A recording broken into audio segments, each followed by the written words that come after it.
Recently, Walter told me about some troubles he's been having. Since starting middle school, he's been gaining a lot of weight.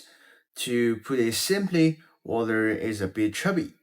But being chubby didn't bother him too much until he accidentally overheard a few girls in his class are talking about him.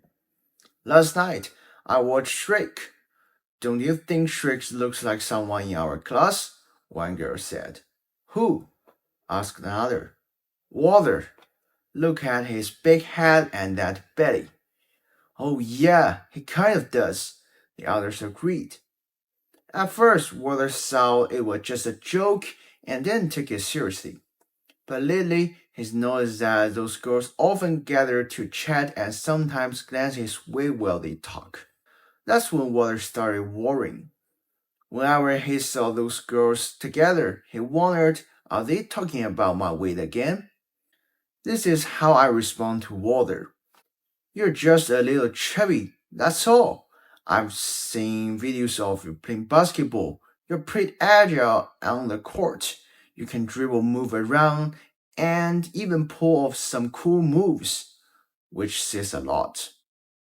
Besides, what you are experiencing is known in psychology as a thinking trap, and your specific issue is a classic type called mind reading. In the science fiction, the three-body problem, the thought of three bodies are completely transparent to each other, allowing them to truly read minds. People often think mind reading means that even if human thoughts are not transparent, someone who reads minds can still know what you are thinking. But mind reading I'm talking about is completely different. The thinking traps, including mind reading, were researched by Martin Seligman, the father of positive psychology. To put it simply, when you assume what others are thinking, you usually assume they are thinking something negative about you. Just like how Werther feels that when his classmates gather, they are talking about his weight. So, how do you solve this problem? In psychology, we use something called the evidence method. It's about using facts to prove your thoughts are wrong. For example, if a teacher calls you to the office, you might think, did I do poorly on my test? But instead, you should think that's not entirely true because yesterday the teacher told me about I'm making a great progress lately. So it can be a bad test score. So when we use the evidence method to get out of thinking traps, we should think like this.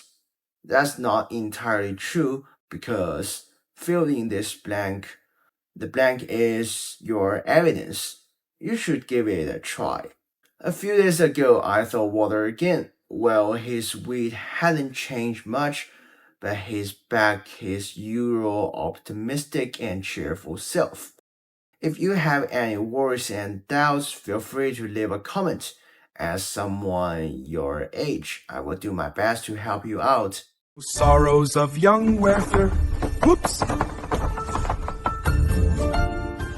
Thanks for subscribing. See you next time.